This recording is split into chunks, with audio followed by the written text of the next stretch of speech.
Good afternoon, everyone, and welcome to another session in the Curating Culture Seminar Series. I am Georgette McGlashan Miller, Research Fellow at the African Caribbean Institute of Jamaica, Jamaica Memory Bank. And today, our guest is Dr. April-Louise Pennant. She will be sharing with us under the theme, Alternative Narratives, Uncovering the Hidden Histories of Enslaved African People in Jamaica. She will share insights from the beginning stages of her Lever Hume Trust-funded project, which explores and uncovers the hidden histories of the enslaved people in the enslaved African people in Jamaica, whose exploitation produced a capital that built Perrin Castle in North Wales and its surrounding estates. Her research seeks to understand how these stories can be brought together through archival and interview research, site visits, and the co-creation of educational resources that will foster understandings about these unacknowledged relationships and center the African men, women, and children whose voices are rarely heard. Dr. April-Louise Pennant is a socially, politically engaged scholar activist, speaker, writer, and consultant who combines cutting-edge research in the social sciences and humanities with education, policy impact, and community engagement. Her research champions African Caribbean histories, heritages, contributions, and impact. She is an academic member of the GW National Trust Colonial Connections Community of Practice and a Lever Hume Trust Early Career Fellow, researching the source of the stream, centering the enslaved Africans who built Perrin Castle at Cardiff University. April-Louise is also the author of Baby Girl, You've Got This, Experiences of Black Girls and Women in the English Education System. She is currently a visiting fellow at the African Caribbean Institute of Jamaica, Jamaica Memory Bank. Please help me to welcome Dr. April-Louise Pennant. Oh, thank you so much for that wonderful introduction. Before I begin as well, I just want to thank the ACIJ JMB for hosting me and inviting me to speak today. I'm a visiting fellow, as you said, so it's been really wonderful being here, and all the staff have given me such a warm welcome. And it's actually my first time presenting this research here in Jamaica, so I've been warned to speak slower. So please remind me if I'm too fast. So I'm going to talk for the next 15 to 20 minutes about my research. And as is customary, I always do kind of like an overview. But I think before that, you wanted to ask me something. Yes, so share with us your visiting the ACIJ JMB as a fellow. Yes. How did that come about?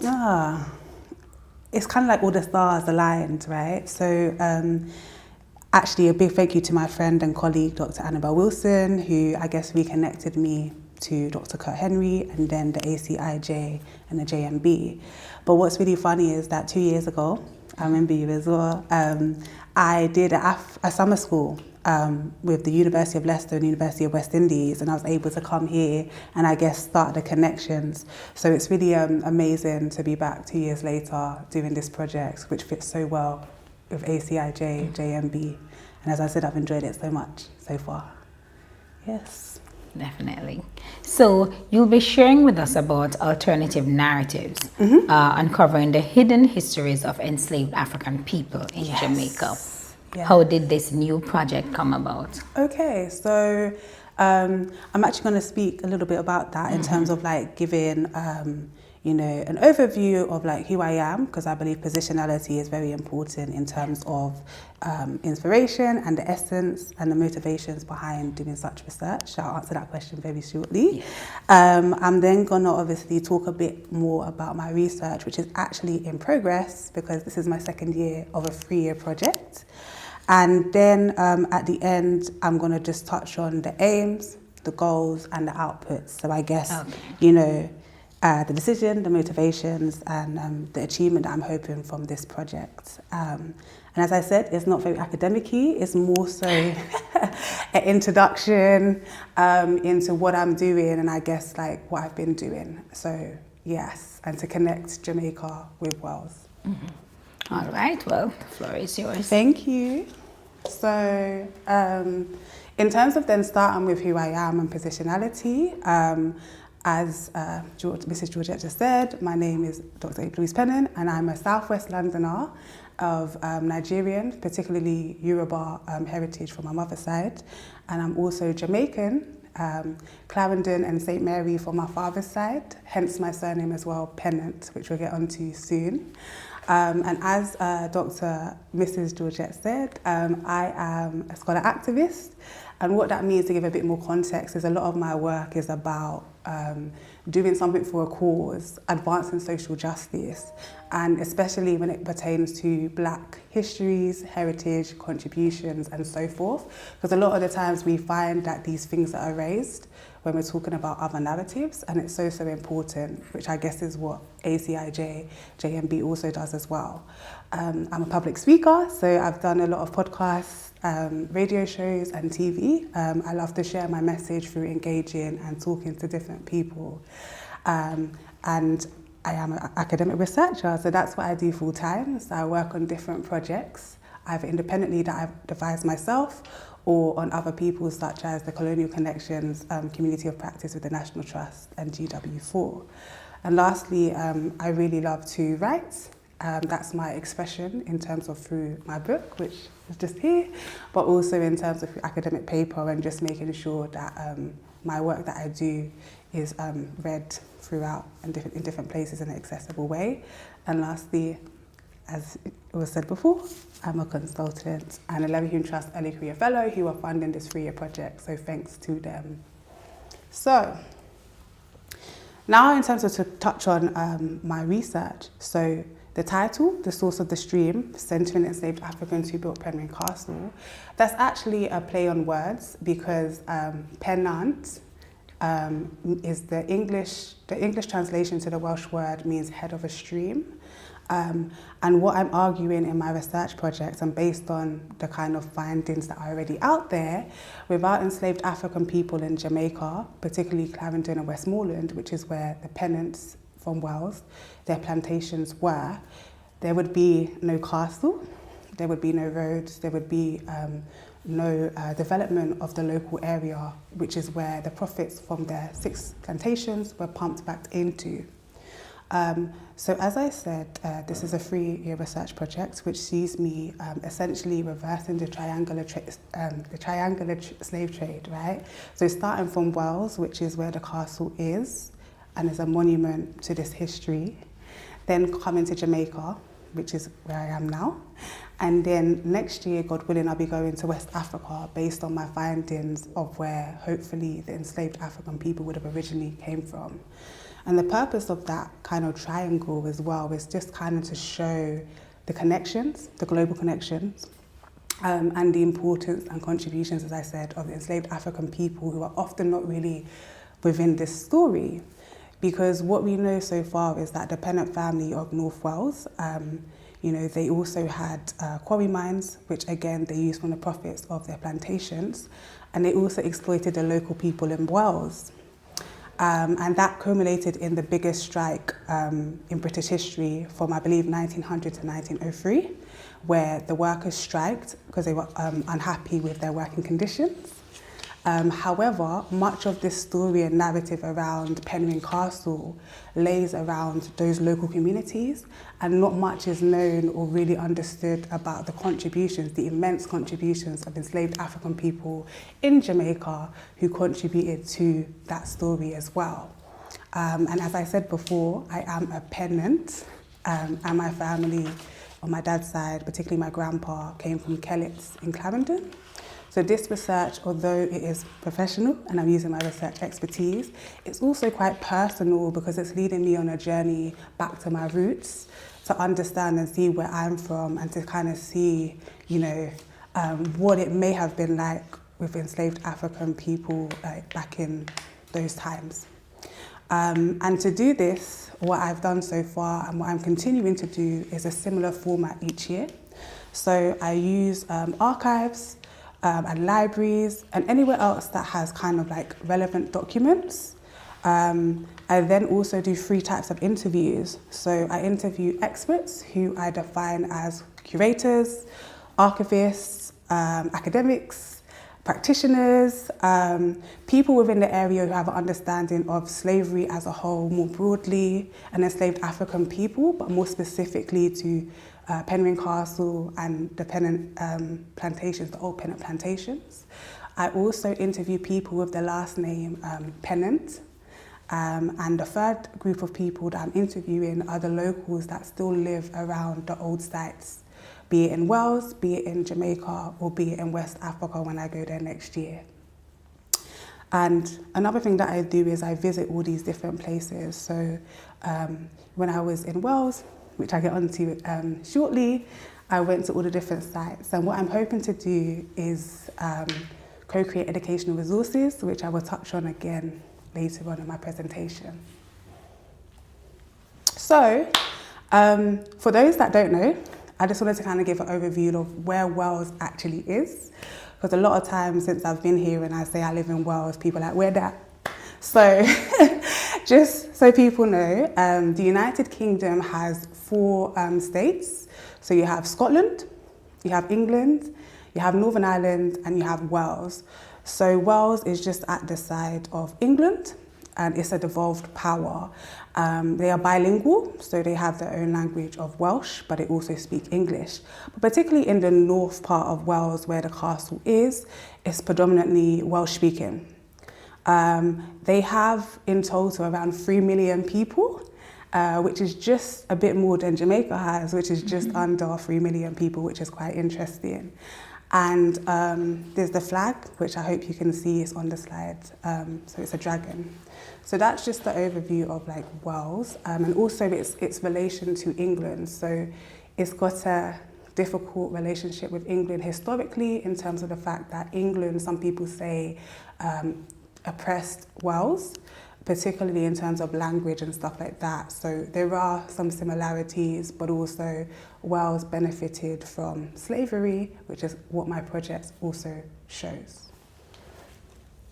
So, specifically then about Penryn Castle, I have some maps here just to situate the location.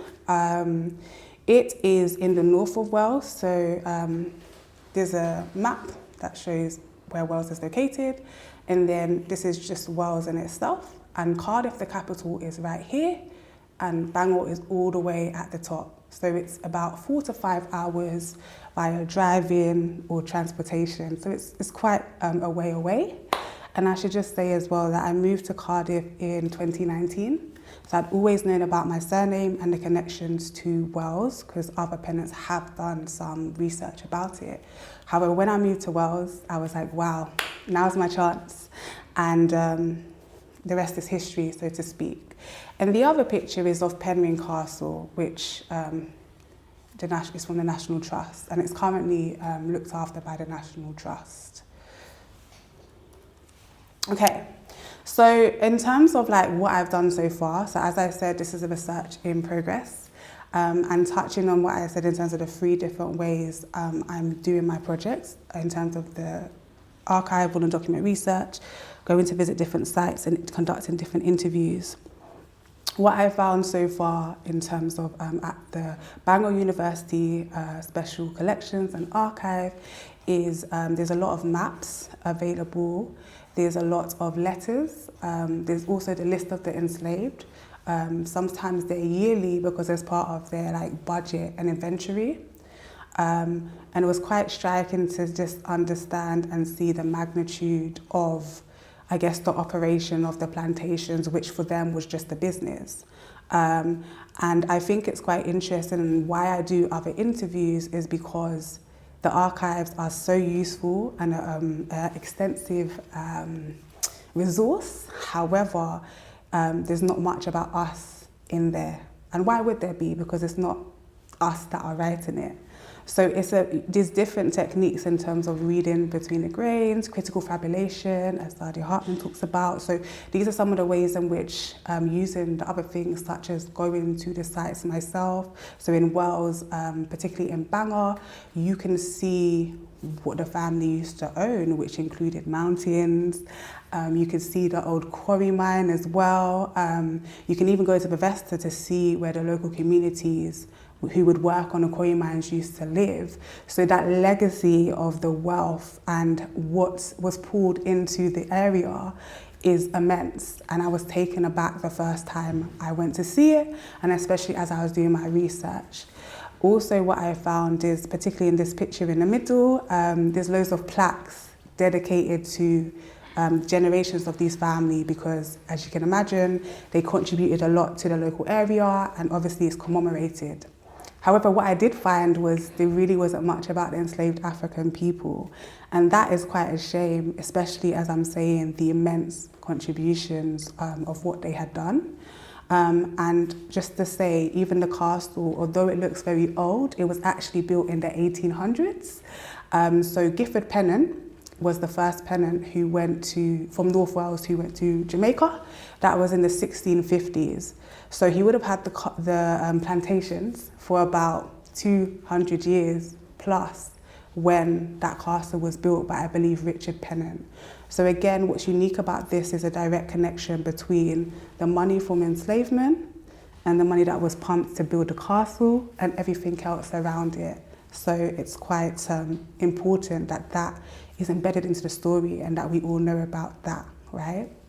And then lastly, in terms of the interviews then, I'm particularly interested, especially when speaking to descendants with the surname Pennant, to kind of find out the oral history that has been passed down, right? So because it's not in the archives, because, you know, enslaved African people were prohibited from reading, they weren't allowed to learn and be formally educated, we use many different ways, such as oral, which is part of our culture, to pass things down. If you think about through songs, if you think about through languages and the words that we use, right? So we know that patois, for instance, is mixed with African languages and other European languages to create something new. So these are the ways that I'm talking to the descendants through my interviews to try and understand what's been passed down. What can you remember of Africa? Can you remember stuff of Africa? Do you know about your connection to the castle and potentially what your enslaved Africans have done, right? All of these things are very important to have like a sense of belonging, of understanding, and also it's empowering. And a lot of these things are hidden in plain sight because we're not aware that the fact that we have a link to them, right? And in terms of then talking to academics or experts, I should say, that's more so to give a grounding in terms of, you know, understanding the context of slavery, the legacies from a Welsh perspective, from a Jamaican perspective, and next year from a West African perspective, to then kind of show the ways in which it's connected, it's similar, it's not similar, and how they've all influenced each other, right?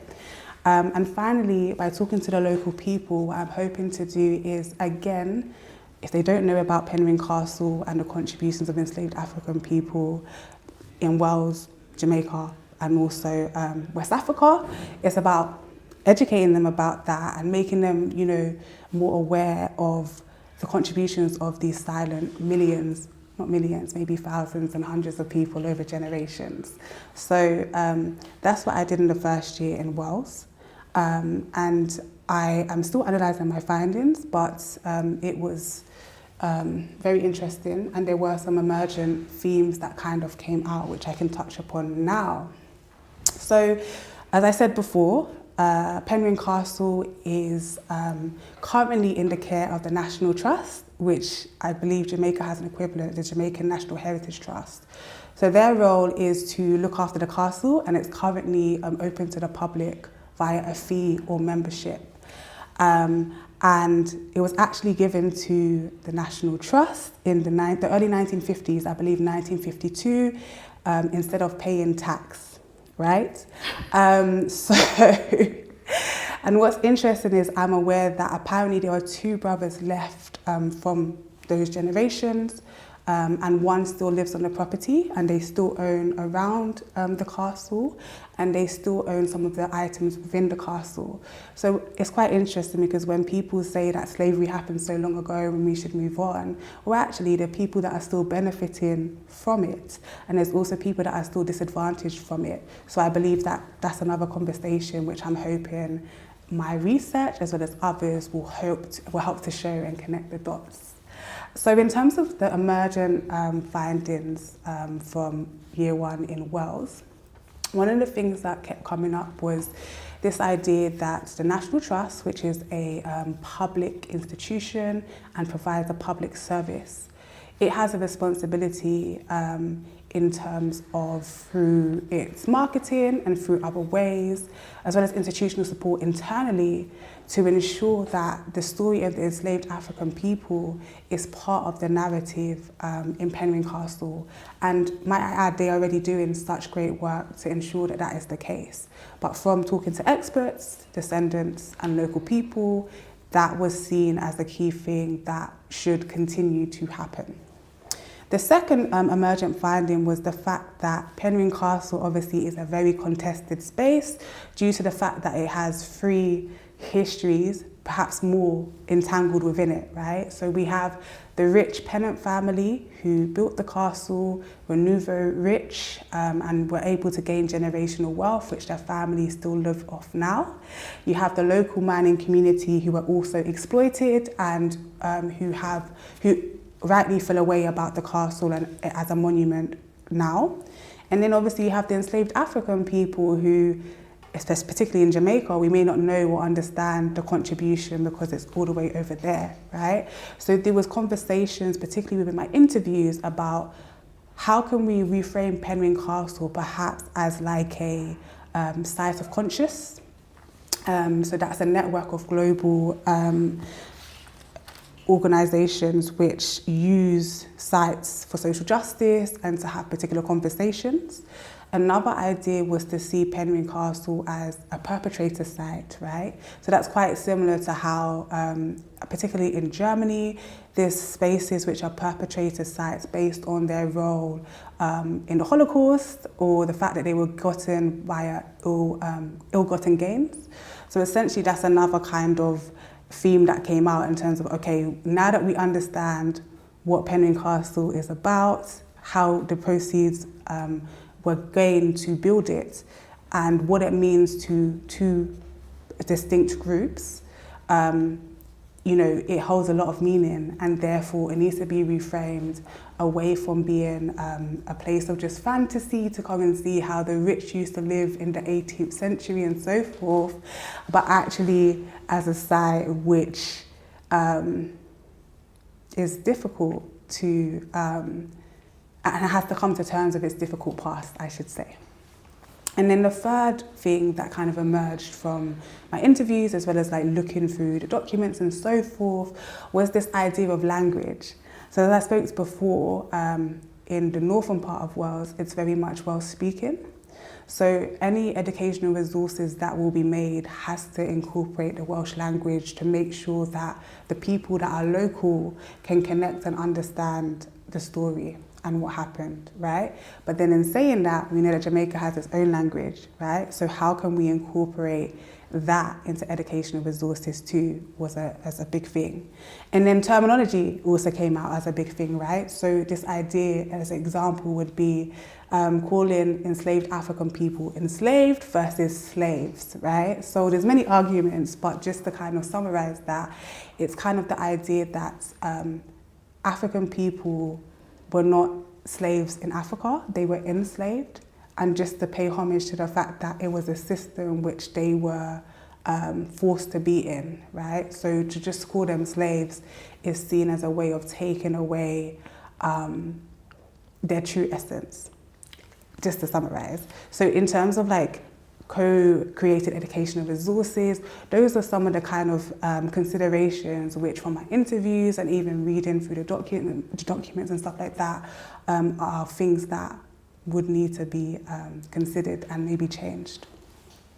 So now I'm in year 2. I'm currently in sunny Jamaica, which has been amazing. and I'm currently based in Kingston as I've been hosted by ACIJ JMB, which I'm really enjoying. And so far, I've been able to go to the National Library of Jamaica. I've been able to utilise ACIJ JMB's own library, and they also have like audio and interviews, which I've been able to also like look at and listen to, which has been amazing. My next step of my time here would be to go to Clarendon. So a lot of the plantations were in Clarendon, but also in Westmoreland as well. So what I'm hoping to do is, as is a pattern with the rest of the years, is go and visit the old sites of the enslavement, go to Pennant, go to Denby, go to all the different plantations just to see what they were like, right? And what of Wales is there? Obviously we have the names, right, such as Pennant, but what other stuff of Wales can I see in those places? But also what of Africa, and which part of Africa can I see in those places? So that's what the site visits are very important. And again, I'm hoping to interview the locals. I'm hoping to, I've already spoken to some experts, but to speak to some more, just to get a better context and understanding of slavery, the slave trade, and enslaved African people from a Jamaican perspective, which is very important, as I've got the Welsh perspective as well. And finally, I'll be visiting other relevant sites of enslavement and slavery in Jamaica, even though, as I've become aware, the whole of Jamaica was once a plantation. So it's been an interesting journey and very fruitful, and I'm learning a lot so far and trying to bring the different strands together through my analysis. Okay, so we're nearly coming to the end, but in terms of like the aims, the goals, and I guess the outputs of this research, you know, there's the African proverb, which I'm just summarizing, and there's different variations, but it inspires me. So, until the lion tells his side of the story, the tale of the hunt will always glorify the hunter. So essentially what that's saying is, currently, you know, when we're thinking about Penryn Castle, the narrative that is everywhere is about the Pennants of North Wales, and how you know, they had entrepreneurial spirits, and they went abroad and they seized opportunity and they brought it back and they developed the area. Well, actually, there's another side. There's plenty of sides. So there's the sides of the local Kori people who were exploited and had their strike, and to this day do not like the site of the castle. But then there's also the enslaved African people in Jamaica, as well as in the UK and elsewhere, in the diaspora, such as myself, who are part of that, but didn't have that idea or understanding of what exactly the enslaved African people in Jamaica did, right? So in terms of, back to the proverb, it's important that we see all these different sides so that it's not competing, but it's more so becoming part of the main narrative. And back to this idea of the source of the stream, which is the title of the project, is kind of linking it all together, because enslaved African people were the source. They created all the wealth which trickled down, which the family used, which the Kori men, although they were exploited, also got to benefit from. But we know a lot about other stories, but not much about the enslaved African people. So the aim, in a long-winded way, the aim of my research is to educate, to inspire, to empower, but also in terms of like Jamaican heritage, Jamaican culture, Jamaican, you know, resilience and strength. The fact that, you know, this small little island contributed so much, which we already know, and it continuously does. But to this rural place in North Wales, Jamaica is there, even if it's hidden in plain sight. So my role and my goal is to be the person to, along with all the other research, brings that together to create, like I said, those co-created educational resources in the broader sense. So it could be an exhibition, a book, whatever else, in order to make sure that we are honouring, we are acknowledging, and we are paying our respects to the thousands of men, women and children on the plantations whose names are unknown and whose contributions are not really recognised, which I think is very important. So yeah, that's kind of like, in a nutshell, the aims, the goals and the outputs that I'm hoping to gain from my research So then, in terms of my project plan, just to reiterate, firstly, I started in Wales last year. I'm now in Jamaica to do the second part. Next year, I'll be in West Africa. So based on what I found in Wales and Jamaica through the oral history interviews, the documents, and so forth, I'm hoping to find where in Africa the enslaved African people on those plantations were likely to have come from. And then I will be going there, God willing, next year to do a similar thing, right? So archival and document research, the 3 types of interviews, so experts, local, and descendants.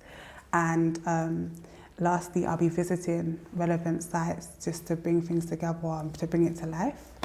And then I'll be going back to Wales, bringing all this new information back with me and ensuring that through, as I said, these co-created educational resources in a broader sense and not just for school, we are aware and we truly pay homage and honour the enslaved African people for their contributions. So, thank you so much. That's the end of my presentation. My details are there if anyone has any suggestions. I'm hoping there'll be some questions in the conversation, but thank you for tuning in, thank you for listening, and that is the source of the stream, the 10 enslaved African people who built Penryn Castle in a nutshell. Thank you very much, Dr. Pennant. I'm sure we have some guests online with comments or questions that we'll take for you now. Perfect. I have some of my own, but of course we always give preference to our online audience. Cool.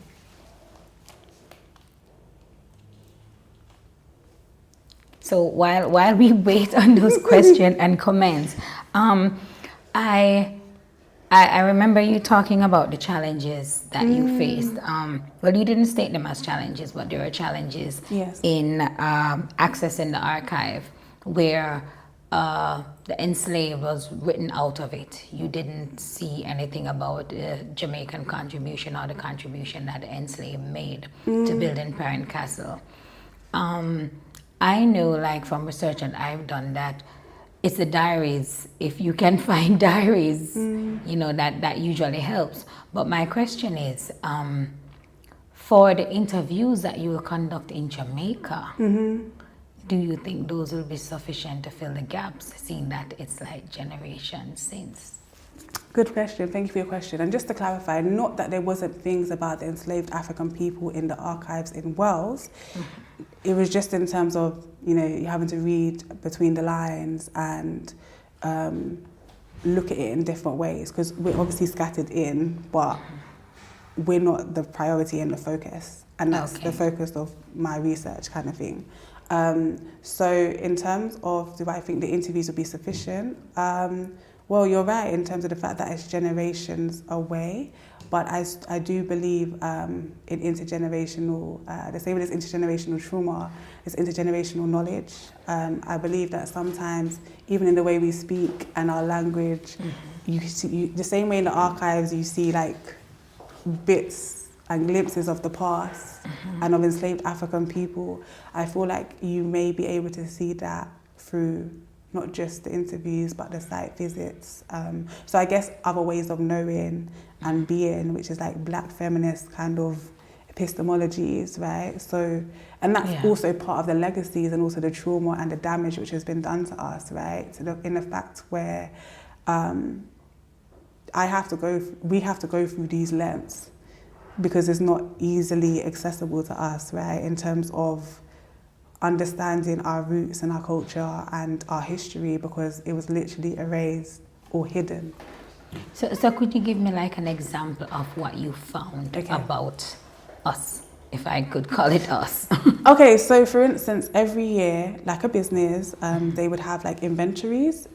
So I think they were absentee landlords, so they would have their agents write lists of this expenditure, how many enslaved people died, how many they have, what their ages are, what they're like, and so they were just listed like chattel. So you're able to obviously enslaved African people names, but even then with names, we know that you know, who assigned them, and there's different politics when it comes to that. But those were the concrete things in terms of like the presence of enslaved African people. But that's what I mean. It's yes, they're there, but they're just being marked as property, right?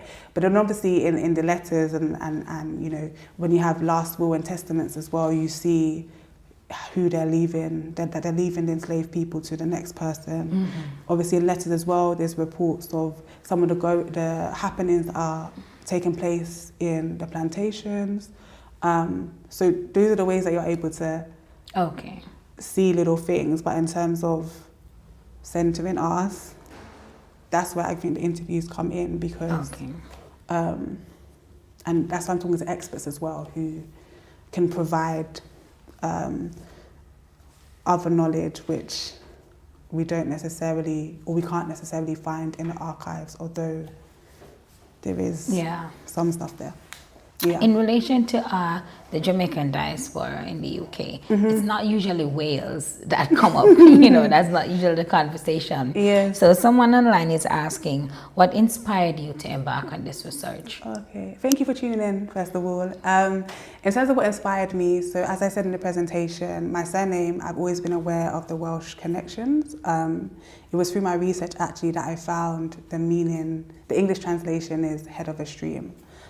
So in terms of what inspired me, I've always been interested in culture, heritage of myself as well as others, and identity.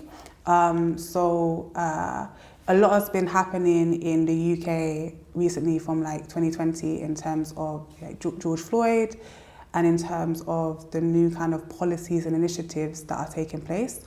So in Wales in particular, they had like an audit where they looked at slave trade, names and buildings which were connected. So they created a whole report. They also did an anti-racist Wales action plan, and there were so many other things happening at that time when I moved to Wales. So it also the National Trust was looking at their properties and collections and their connections to slavery and colonialism. So I guess it was almost like right time, right place. And I'm a woman of God, so I believe that it's part of my purpose, and I'm just following the journey, but hoping to empower and educate others, because I'm seeing the surname, my surname, our surnames as keys which has unlocked this part of history, which I'm just exploring. So I hope I've answered your question. Okay. You mentioned about two brothers or descendants of the owners that are still alive. So I wonder if your research takes into consideration any discussion around reparations, maybe? So I'm always open. As I said, I'm not the first Pennant to do this kind of research, and I probably won't be the last. But yeah, as in once I co-create the educational resources, it can be used in a number of ways. But yeah, so potentially. Okay, because currently Perrin Castle is operating like a museum. Yeah, so it's actually the National Trust, under the care of the National Trust. Yeah. Okay. So reparations are possible. You mentioned also listing or having Perrin Castle being discussed as a perpetrator site. Tell us some more about what's a perpetrator site, and also what's the benefit or the effect of that to the discussion at all. Okay, so that was an emergent theme in terms of from my interviews. So the idea of a perpetrator site is they use them particularly in, I believe, Germany, where places that were ill-gotten or have a particularly difficult history from the Holocaust, they're kind of marked as, you know, you need to be aware of this history and what this place that we have here represents. So it's a similar way, because currently, even though there's, like I said, there's work happening to reframe how Penryn Castle is thought about based on these different histories of the quarry miners and the enslaved African people, it's still very much, you know, you go there and it's looking at opulence and grandeur and almost celebrating the family and their wealth, right? So if it was a perpetrator site, it's using it as more of like an educational tool to not only acknowledge and honor, but to ensure that, as I said, like all these stories are embedded as the main narrative instead of just mostly one. Okay, so outside of the education and the information around the site, does it adversely affect any benefit to the owners, or does it like redress anything for people of African descent, or it's just the information that goes out about it? Well, that's the thing. I think the first step is to know the information, because currently there's not a lot of information about the enslaved African people in Jamaica. Like, yes, we know that the money came from the plantations, but partly due to the hundreds of, it was so long ago. Well, not really actually, but that's part of the reason why we don't necessarily, and it's not local, right? So the local community, their descendants are still there and still live there and can remember in living memory or living history of what their ancestors endured. Whereas in Bangor, which is predominantly white, there's not that kind of understanding or awareness of what it was like in Jamaica or what the enslaved African people went through, right? Which is a key part of understanding the context in which Penryn Castle lies, if that makes sense. So as a first step, it's important to understand what that means. And then the next step would be, okay, what next now that we know all this information and we can really concretely discuss it. Okay, so then as you work to center the stories of enslaved Africans, men, women, and children in your research, how do you plan to navigate ethical considerations in representing, their stories? That's a good question. Yeah. So obviously this research has gone through ethical approval, and I ensure that I provide information about what I'm doing, why I will be interviewing the person or whoever I'm interviewing, as well as going to different sites. But what I found that's come up is the emotional, trauma that comes with uncovering this history, right? Particularly if you are a descendant of enslaved African people, right? And I guess part of the things that I've done is I've put some things in place for myself and others that need it, of a specially trained psychotherapist who can support those that need it, right? But also there's something there about part of the legacies of slavery, regardless of how long it's been, there's still a healing that needs to happen. So part of what I want with these co-create educational resources is that consideration of the fact that it's not just talking about our brutality and what we endured, the harshness, but also it's a celebration that these enslaved African people contributed so much, even though it was against their will, and they survived, which you, me, are a testament of. And that's what I mean, it's almost like paying homage as well, hence that connection. I hope I answered your question. Yeah. I was also thinking about, my thought slipped a while ago there when you said UB. I'm thinking about how many Pennants I know. But in terms of the education, co-creating it, you plan to use information from your interviews here, but the education is not going to be just for Jamaicans here, but for those in Wales, for the Welsh people. And also in West Africa, so it's bringing it all together. Oh. Yeah, so the project is, so just to clarify, the information that I received from my research, so from the interviews, the site visits, the document and archival research, that's going to come together and create particular, obviously, themes in terms of what next. And I'm hoping to then work further with either the people that are willing to from my research as well as other experts to ensure that the information, so back to the ethics, right? The information is curated in a way in which is potentially tailored, but in a way in which we now have a better awareness and understanding of the enslaved African people and their contributions beyond, I remember now. I saw in my research, in your work, that you're a mental health first aider. Yes. How does that tie into this project? Considering trauma, you were talking about sensitive topics, and Yes. considering the feelings of these descendants as you interview them and to represent them well without making them feel like they're enslaved. How does that fit in? So yeah, I guess in my personal life, I'm very much an advocate of mental health and well-being. And I think all of the work that I do is rooted in an ethos and the ethics of care and love. So ultimately, it's just about, but there's something healing for some people about talking and letting out personal histories, as well as something that's triggering. So I think, like I said, I have some basic training in terms of how to, ensure in an interview if someone's distressed that, I handle it right there and then, but also support for after if they really need it. But I think particularly this area, there's an extra need for care regardless of who's doing the research or who's at the receiving end of it as a participant. So that's key within everything that I do. Okay. Outside of your Pennant family, in Wales, are there other Jamaicans, probably from Clarendon, or anyone you think might also come from the estates? Of course, there's going to be lots, right? Because they had about 6 plantations, and we're talking about for like hundreds of years.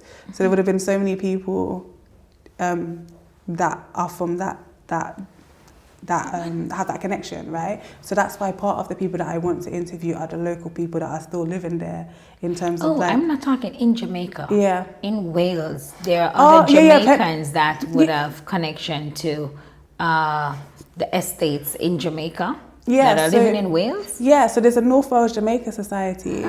And they have been doing a lot of work in terms of the connections between Wales and Jamaica. But the Jamaican diaspora, obviously, as we know, is quite big. So in England as well. And that's what I mean. A lot of us have that history based on being from the Caribbean. Okay. If you look further enough, we all have that kind of commonality. What about at the castle? Do you have people of color at the castle?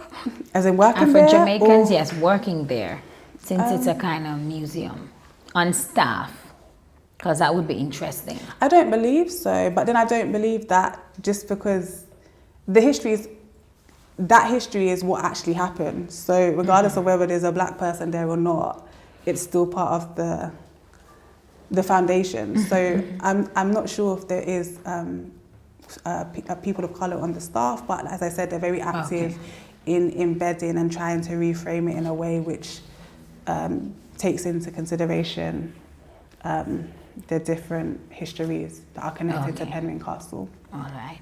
Do we have any more comments or questions from online audience? I have one more here. Okay, so the final question then is, are you looking to do a part 2 of this research presentation? Also with the ACIJJMB. Sure, like especially as it progresses and I can see what my emergent findings are from after I've done my interviews here and my site visits and my archival research. Yeah, definitely. Okay, definitely. Is there anything else you'd like to share on that I didn't ask or they didn't ask online? No, just thank you for inviting me to speak. I hope that it's resonated with people, and as I said, you can message me or find more about the project via the hashtag, which is Centering the Source of the Stream on Twitter.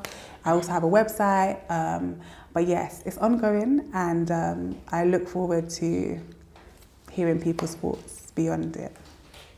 Thank you. And also, if anyone online has any information about, the Pennant Estate in Clarendon or anywhere across Jamaica, you can always contact us at the ACIJJMB via our email address. That's info@acijjmb.